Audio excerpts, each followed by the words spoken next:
বন্ধুরা কেমন আছেন সবাই? আশা করি সবাই ভালো আছেন, সুস্থ আছেন। আমার আরেকটি ব্লগে আপনাদের সুস্বাগতম এবং সবাইকে অনেক অনেক ধন্যবাদ আমার পাশে থাকার জন্য। আজকে আমি চাল কুমড়ো রান্না করব। সেই চাল কুমড়োটা কীভাবে আমি রান্না করছি সেটা এই ভিডিওর মাধ্যমে আপনাদের সাথে শেয়ার করব। চলুন বন্ধুরা, দেরি না করে ভিডিওটা শুরু করি। ভিডিওটা কেউ স্কিপ না করে পুরো ভিডিওটা দেখতে থাকুন। দেখতে পাচ্ছেন কড়াইয়ে তেল গরম হতে দিয়েছি চিংড়ি মাছ ভাজার জন্য। চিংড়ি মাছগুলোকে আগে ভেজে নেব।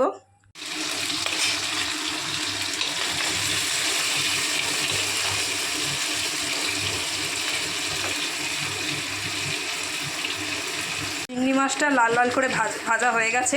এবার চিংড়ি মাছগুলো তুলে নেব। মাছ ভাজার তেলে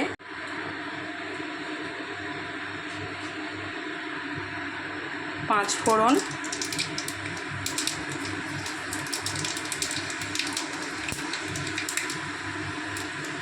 কাঁচা লঙ্কা ফোড়ন দিয়েছি।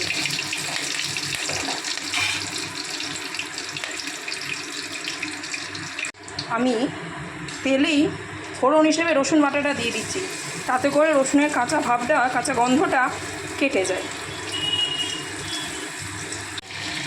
তেলের মধ্যে পেঁয়াজ কুচিগুলো দিয়ে দিলাম।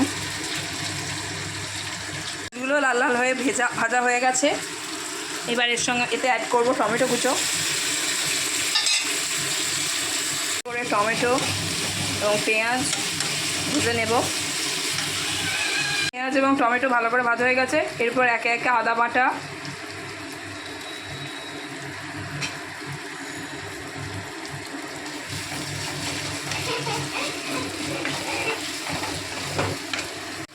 জিরে গুঁড়ো 1 চামচ, জিরে গুঁড়ো 1 চামচ, ধনে গুঁড়ো,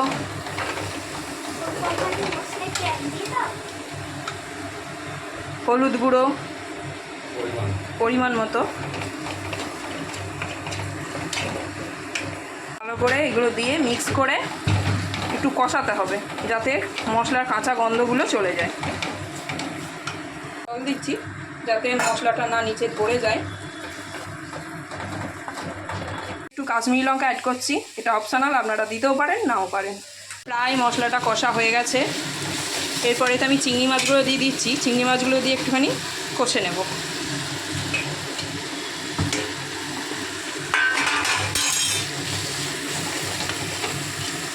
পরিমাণ মতো লবণ অ্যাড করছি। আপনারা চিনি মিষ্টিও দিতে পারেন, যে যেরকম খাবেন।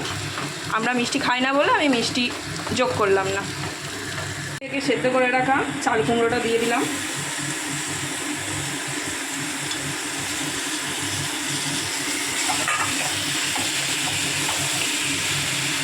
জল দিচ্ছি, বেশি দেওয়ার দরকার নেই কারণ আগে থেকেই যেহেতু চাল কুমড়োটা সেদ্ধ করা আছে।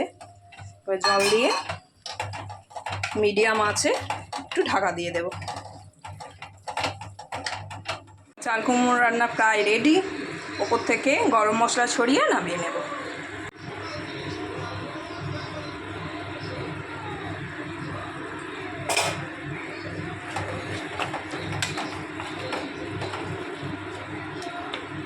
তো বন্ধুরা, ভিডিওটা কেমন লাগলো প্লিজ কমেন্ট করবেন। ধন্যবাদ সকলকে।